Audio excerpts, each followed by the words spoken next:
Fala aí galera, tudo bom? Eu me chamo Samuel, vocês estão no canal Mago da Trigonometria e como vocês já devem ter visto pela thumbnail desse vídeo, a gente hoje vai estar resolvendo uma questão que caiu na prova desse ano do Colégio Naval. Uma questão que vai falar sobre o triângulo órtico e a gente, além de resolver a questão, eu também vou estar explicando, falando algumas propriedades do triângulo órtico, demonstrando elas. Propriedades não muito complexas, mas que, pelo que a prova está demonstrando nesse interesse por essa parte específica da matéria de geometria plana, é importante o candidato já conhecendo chegar na prova ou já ter tido um contato para que ele não seja pego de surpresa na hora da prova e não tenha que demonstrar e deduzir todas essas informações, que a gente sabe que é uma coisa difícil. Você tem que tirar uma ideia do zero no momento onde você está nervoso, você está com pressão, você está estressado e você ainda tem muitas questões para fazer. Então, se você já tiver tido um contato com essa matéria, com esses pequenos bizus, assim, dá para se dizer, você pode já garantir mais uma questão para sua prova e, assim, tornar a sua aprovação e a sua classificação cada vez mais próxima. Então, vamos lá? A questão é a questão número 5, como eu falei, da prova amarela. E ela nos dá um desenho, tá? Um triângulo ABC. Ele traça duas alturas, A altura relativa ao lado BC e a relativa ao lado AC. Partindo de B até aqui o ponto Q, partindo de A até o ponto P.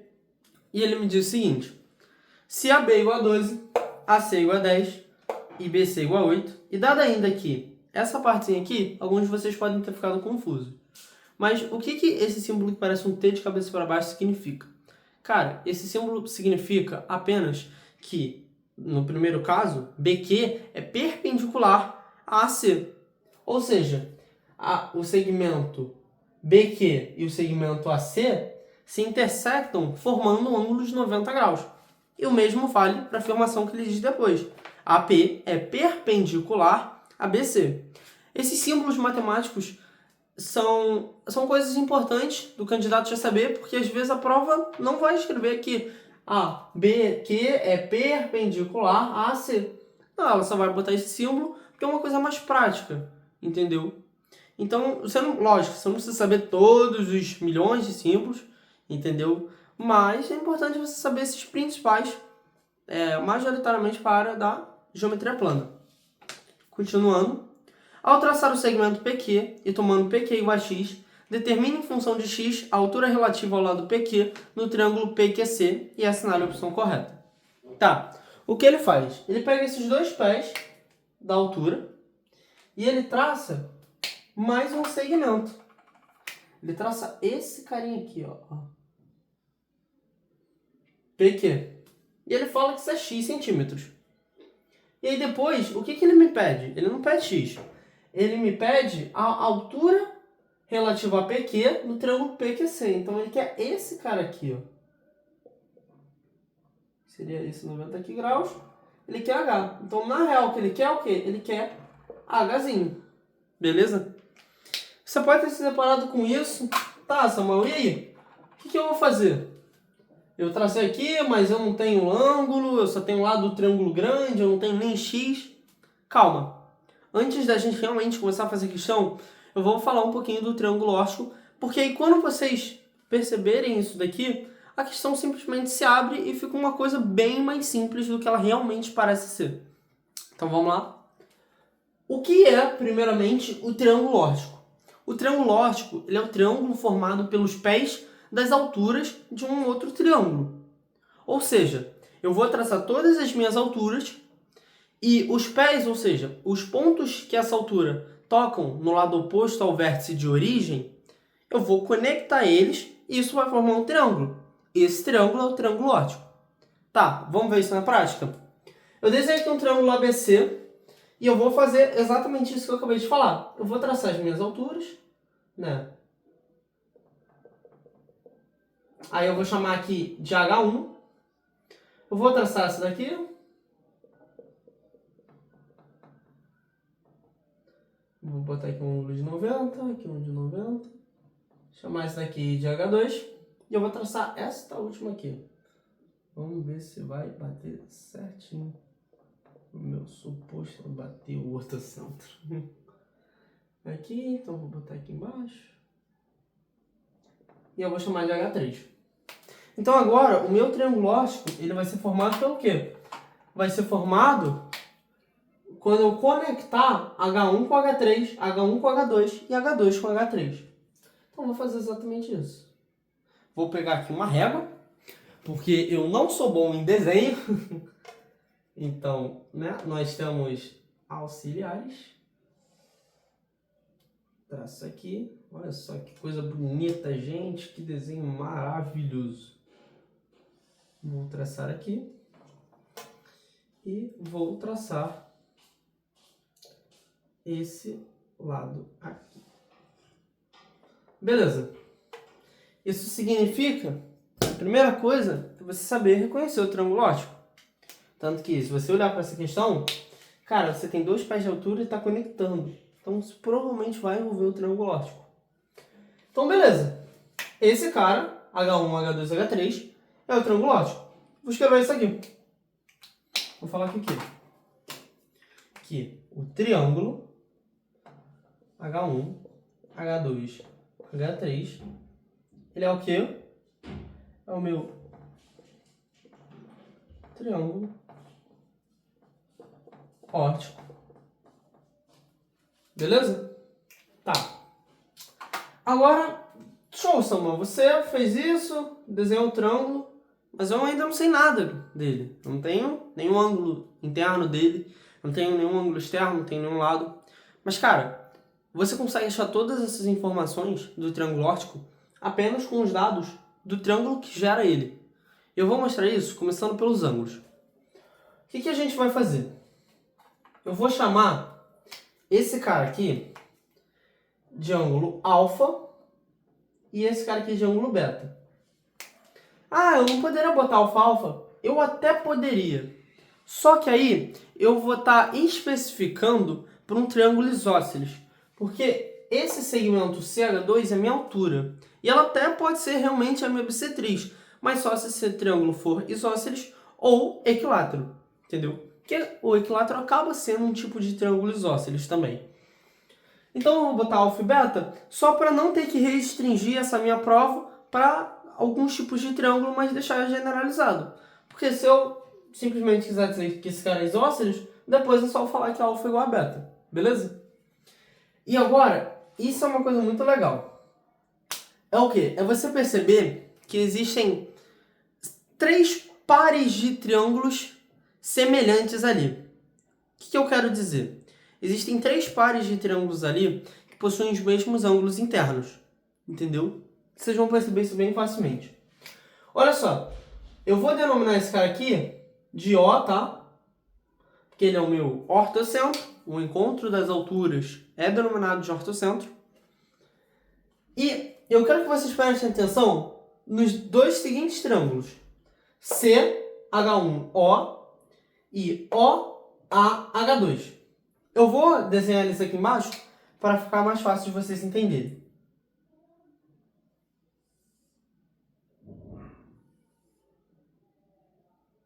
Aqui e aqui. Aqui é A, H2, O, H1 e C. Aqui 90, que é alfa. Beleza? Olha só. No triângulo COH1, eu tenho um ângulo alfa, um ângulo de 90 e um ângulo faltando. Esse ângulo tem que necessariamente ser 90 menos alfa. Por quê? Porque a soma dos ângulos internos de todo o triângulo é 180 graus. Então você tem alfa mais 90 e para isso dar 180 é o quê? 90 menos alfa. Então vou falar que esse cara aqui é o quê? 90 menos alfa. Só que agora tem um detalhe muito legal. Esse ângulo COH1, ele é oposto pelo vértice desse ângulo AOH2. Por quê? Você tem duas retas, né? 2 segmentos que se cruzam e necessariamente, quando você tem uma coisa assim, esse ângulo aqui, se eu chamar ele de θ, tem que ser igual a esse cara aqui. Assim como esse cara aqui, se eu chamar de lambda, tem que ser igual a esse cara aqui, se eu chamar de lambda. Beleza? Então, o que a gente percebe com isso? Cara, a gente percebe que esse ângulo AOH2, ele vai ser igual a COH1. Então, aqui também vai ser 90 menos alfa. Só que uma coisa legal, que esse ângulo aqui, AH2O, já é um 90 graus, porque aqui é o pé da minha altura. Então, se eu tenho 90 menos alfa, 90, a soma desses dois dá 180 menos alfa. Para isso dar 180, eu tenho que somar alfa. Então, esse ângulo de cima é alfa. E aí, esse é um dos pares de triângulos semelhantes que a gente consegue ver. Cara, isso é muito maneiro, por quê? Isso significa que esse ângulozinho aqui é igual a esse cara aqui de cima, alfa. E aí, de forma análoga, eu consigo perceber que o quê? Esse par, ó, o triângulo CH3O e o triângulo BH2O. Esse ângulo aqui é beta, aqui é 90, então aqui tem que ser 90 menos beta. Esse cara é oposto pelo vértice, então aqui também é 90 menos beta. Só que aqui já é um 90 graus, porque aqui é o pé da altura. Então, significa que se aqui é beta, esse cara é beta. Beleza? E aí, por último, eu vou denominar esse ângulo aqui de θ. Tranquilo? E aí, se esse cara é θ, esse cara é 90, esse cara é um ângulo que eu não sei, esse cara tem que ser 90 menos θ para dar 180 graus. Só que olha só, o triângulo BH1O e AH3O. Esse ângulo é oposto pelo vértice desse. Então, isso aqui é 90 menos θ, aqui é 90 menos θ, e aqui é 90, porque é o pé da altura. Logo, aqui em cima é o quê? θ. Tranquilo? Ou seja, a gente beleza, a gente definiu os ângulos do triângulo. É até legal que você percebe que quando você traça todas as três alturas, os ângulos que ficam dentro, né, ficam divididos, eles seguem tipo uma... existe uma simetria, assim, se você dizer, né? Porque não são 6 ângulos aleatórios. Esse não são aleatórios. São 2 ângulos iguais para cada um. Esse é igual a esse igual a esse e esse igual a esse. Tá? Beleza. Mas até agora a gente não viu nada, realmente, de ângulo do triângulo óptico. É agora que entra a mágica. Uma coisa muito legal é o que? Você perceber que existem quadriláteros inscritíveis nessa figura. O que é um quadrilátero inscritível? Cara, um quadrilátero inscritível é um quadrilátero cuja soma dos seus ângulos opostos dá sempre 180 graus. Por que disso? Olha, agora eu peço perdão pela minha circunferência, mas se eu tenho aqui uma circunferência, que está mais parecendo uma elipse, e eu vou traçar um quadrilátero qualquer aqui, ó. Peço perdão pro cachorro latindo no fundo, cachorro do vizinho. E eu vou falar que aqui é E, F, G e H. Eu vou falar que esse ângulo aqui é, não sei, ômega. E esse ângulo aqui vai ser epsilon. Se não me engano, essa é a letra para epsilon. Posso estar me enganando. Mas olha só. Se eu olhar para o ângulo ômega, H é F, esse ômega ele está inscrito na circunferência e ele está olhando para esse arco maior aqui, HF. Isso significa que esse lado todo vale o quê? Esse arco, né, todo aqui vale 2 ômega, tá? Isso é uma propriedade básica e é fundamental que o candidato já sabe isso daqui. E agora eu vou fazer o mesmo processo para o epsilon. O ângulo HGF, ele está olhando para esse arco aqui de cima. Então, e como ele também é inscrito na circunferência, esse arco aqui de cima vai ser o quê? 2 epsilon. Só que olha só, completou toda a minha circunferência. E a gente sabe que a circunferência tem 360 graus. Então, o que eu posso dizer?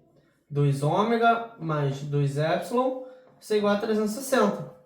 Eu vou dividir tudo por 2. Ômega mais epsilon igual a 180 graus. Isso implica que todo quadrilátero cuja soma de seus ângulos opostos seja 180 graus pode ser inscritível em alguma circunferência. Beleza? Então tá. Ou seja, a gente só tem que achar quadriláteros cuja soma dá 180. Isso é muito fácil. Cara, repara nesse quadrilátero aqui. CH3OH1. Eu vou desenhar ele aqui embaixo, beleza?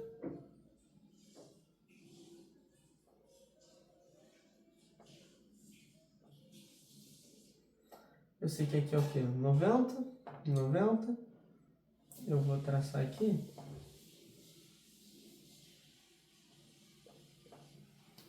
Olha só, aqui é alfa e aqui é beta. Se você reparar, deixa eu escrever aqui os pontos. CH3OH1. Se você reparar, o ângulo CH3 vale 90 graus.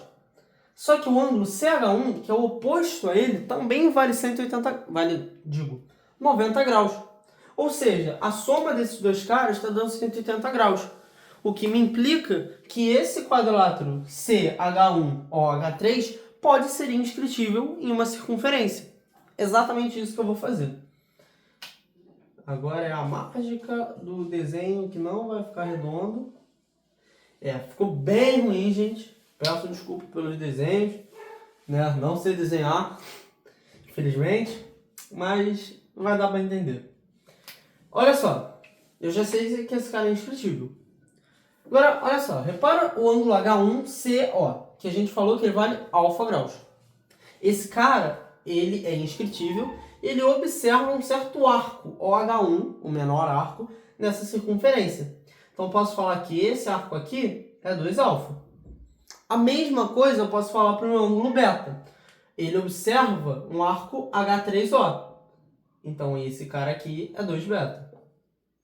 Só que agora tem uma coisa legal. Se eu reparar, o ângulo H3H1O, ele também observa o mesmo arco que o ângulo beta.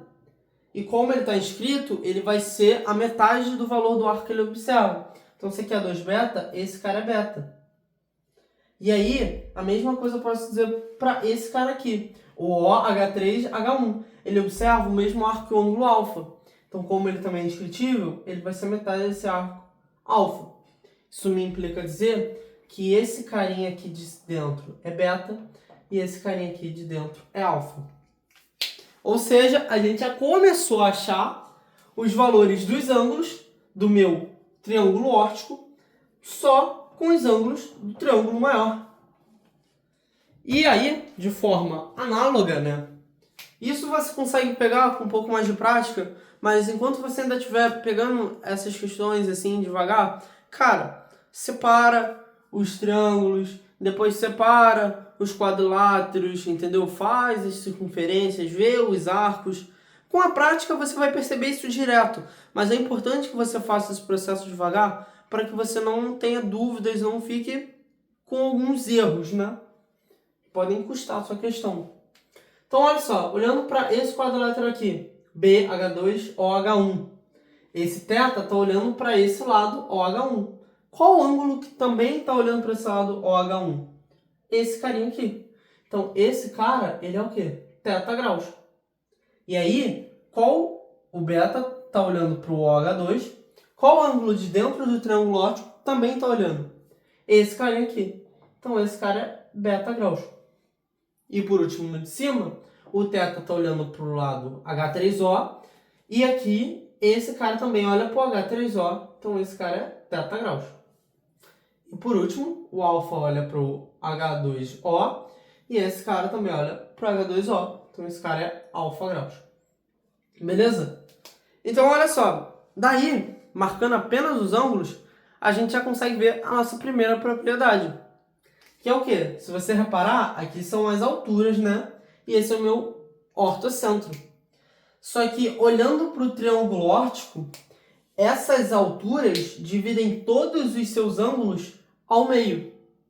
Ou seja, esse cara, que para o nosso triângulo ABC é o ortocentro, para o triângulo órtico vai ser o incentro. Então, a primeira propriedade que a gente não vai utilizar para essa questão, mas é uma coisa... Tipo, a primeira coisa que você consegue perceber apenas marcando os ângulos é que o quê? Eu vou dizer aqui primeiro. O ortocentro do triângulo ABC é o incentro. Ah, o que é o incentro? Cara, o incentro, ele é o encontro das bissetrizes do triângulo óptico. Beleza? Essa é a primeira propriedade, cara. Essa propriedade é muito importante, entendeu? Eu não achei ainda já, tipo, talvez o Colégio Naval possa cobrar nos próximos concursos alguma questão envolvendo você descobrir, talvez esse cara aqui, te dando apenas esse, entendeu? E aí você tem que descobrir esse, ou então tem que descobrir um seno, alguma coisa, entendeu? E aí você precisa desses ângulos. Então, cara, é fundamental você saber disso daqui. Principalmente, marcar os ângulos. Se você consegue marcar sempre os ângulos e aprende como marcar os ângulos, você vai acabar sempre se debatendo com isso, né? Então, ainda que você não consiga decorar isso daqui, se você sabe marcar os ângulos, você vai sempre perceber isso, tá? E agora, a segunda propriedade que a gente vai perceber é que inclusive vai ser utilizada nessa questão, eita glória, todos os triângulos das laterais são semelhantes ao triângulo maior. Pô, Samuel, por que disso? Cara, bem simples. Esse ângulo aqui, BH3C, ele vale 90 graus, certo? Porque ele é o pé da minha altura. Só que essa partezinha já é alfa. Então esse cara é o quê? 90 menos alfa. Assim como aqui embaixo, se esse cara é beta e aqui é 90, aqui é 90 menos beta. Show, uma coisa simples. Só que olha só, aquilo que eu comentei no início, desses 6 ângulos não serem aleatórios. Se eu somar esses caras, isso tem que dar 180, certo? Então vamos lá. Eu vou ter que o quê? Vou começar daqui pra cá.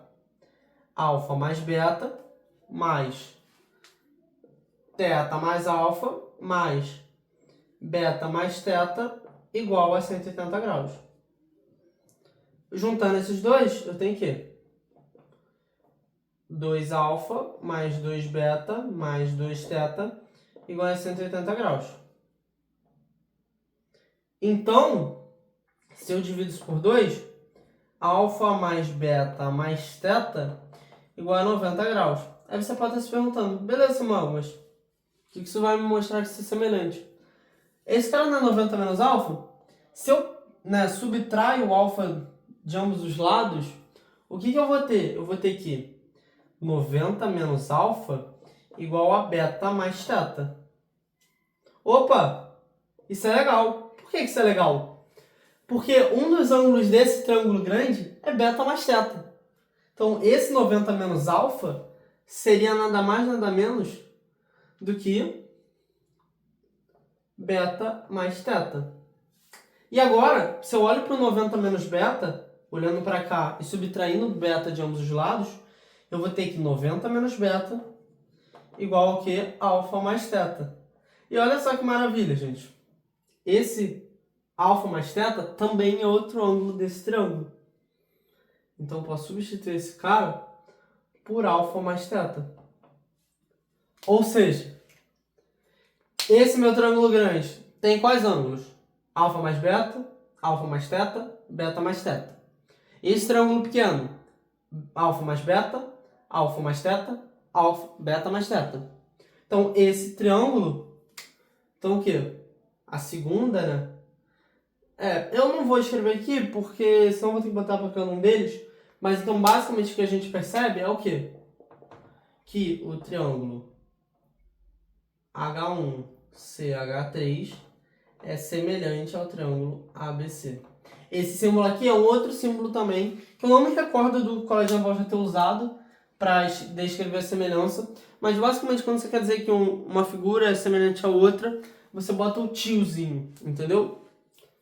Então, essa segunda propriedade, assim, que eu queria falar, que, cara, é basicamente o que você sabendo, entendeu? Você mata a questão na hora. Se você não lembrar disso, como eu não lembrava, eu sabia que tinha uma semelhança, só que eu não me recordava direito aonde que tinha essa semelhança. Então, eu tive que fazer esse processo aqui na hora da prova e demorou um pouco. Mas se você já sabe isso, pô, já tem 80% da questão feita na minha visão. e isso vai te agilizar, entendeu? Porque a prova de colégio naval é uma prova com 40 questões, bastante questão de matemática, tem inglês também, que tem texto e tal, e aí você tem que prestar atenção. Então você não pode perder tempo com algumas coisas que você poderia realmente estar agilizado, entendeu? Essa não é uma questão simples, tá? Mas também não é uma questão complexa. Basta ter esse leve conhecimento aqui que você já conseguiria facilmente, você nem precisava saber esse primeiro, somente o segundo da semelhança. Mas beleza, explicado isso, vamos para realmente fazer a questão. Agora, sabendo que esse cara aqui seria o órtico, né? Eu, tipo, poderia terminar aqui, fechar aqui, por exemplo. Aí falar que esse cara é o órtico. O que eu vou ter? Eu tenho que esse triângulo PQC, triângulo, a verde está meio fraco, então vou trocar aqui para vermelho. Então o que? Que o triângulo PQC vai ser semelhante ao triângulo ABC. Então vamos lá, o que eu quero? Eu tenho que Hzinho, que é a minha altura, está sobre... Deixa eu ajeitar aqui. Está sobre a altura em relação ao vértice C, né? Oposto ao lado AB. Então eu vou chamar de Hzão. Vai ser igual a... Esse cara aqui, eu vou falar que esse cara é um ângulo alfa. O lado oposto a alfa no PQC é PQ. O lado oposto a alfa no triângulo ABC é AB. Que é o quê? PQ, eu sei que é X, e AB é 12. Então agora, a nossa missão basta ser apenas achar a altura grande. Para isso, o que a gente vai fazer? A gente vai utilizar um heron para achar a área, e com isso eu sei que base vezes altura, dividido por 2, também é essa área. E eu pensei principalmente em usar um heron porque ele me dá todos os lados. E a fórmula de heron, para quem não sabe, é uma fórmula que calcula a área de qualquer triângulo usando apenas a medida de seus lados. Como é que é heron? Heron é o quê? S vai ser igual a raiz de P vezes P menos A, P menos B, P menos C. O que é P? P é o semiperímetro. O perímetro é 2P, então o semiperímetro basta dividir ele por 2. A, B e C são os lados desse triângulo. Então aqui eu vou falar que A é o AB, B é o AC e C é o BC. Então o que eu vou ter? Eu vou ter que S do triângulo ABC vai ser o quê? A raiz. Quanto que é o perímetro desse cara? 12 mais 8, 20, mais 10, 30. Agora eu vou dividir isso por 2, porque eu quero semiperímetro. Vai ser o quê? 15. Que multiplica 15 menos 12, 3. 15 menos 10, 5. 15 menos 8, 7. Isso aqui é apenas uma conta. Então, S do triângulo ABC vai ser o quê?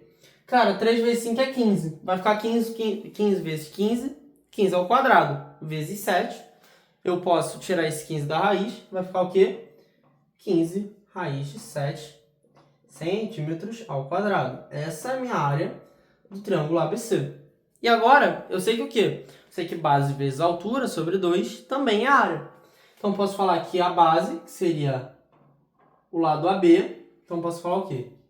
Que S do triângulo ABC vai ser igual a AB vezes Hzão, que é a altura oposta, a altura, né, relativa ao lado AB, dividido por 2. Isso tudo tem que dar o quê? Isso é 15 raiz de 7 igual a AB é o quê? 12 dividido por 2 dá 6. Vezes Hzão. Isso mostra que o quê? Eu passo 6 dividindo, vai cortar o 3. Isso mostra que Hzão é o quê? 5 raiz de 7 sobre 2 centímetros. Beleza? E agora, a questão morreu. Porque o que eu tenho? Hzinho sobre Hzão é x sobre 12. Então, por último, o quê? Hzinho sobre 5 raiz de 7 sobre 2 vai ser igual a x sobre 12. Passo esse cara multiplicando, vai ter que o quê? 12h igual a 5 raiz de 7 sobre 2x. Vou dividir tudo por 12. Portanto, Hzinho vai ser 5 raiz de 7. Acho que ele bota o x na frente, não? Vou botar aqui atrás. sobre 24 centímetros, que é o nosso gabarito letra B de bola. Bom, galera, eu espero que vocês tenham gostado desse vídeo. Eu não quis só me preocupar em resolver a questão, mas mostrar para vocês esses pequenos detalhes aqui da teoria que, cara, eram fundamentais para você saber a questão. Você teria agilizado muito mais seu tempo para resolver ela, porque como vocês perceberam, sabendo essa semelhança, se resultou apenas em aplicar um heron, que é só você substituir valor, entendeu? E depois trocar na semelhança. A questão morria, não pedia nem o valor do lado x. Se tivesse pedido do lado x, é outra história, que foi inclusive, se não me engano, a questão que ele pediu ano passado. Ele dava tipo isso, aí dava os lados e aí ele pedia esse segmento aqui, inclusive. Mas essa é história para outro vídeo. Bom, deixem, né, o seu like, se inscrevam no canal, compartilhem com seus colegas que estão estudando. O concurso passou, então eu tô com um pouco mais de tempo, né? Então vou começar a postar com mais frequência os vídeos no canal. Se vocês tiverem alguma recomendação de questão, de algum teorema para demonstrar, podem mandar, entendeu? Inclusive, se vocês quiserem um dia eu demonstro o teorema de Heron, não é muito difícil, tá bom?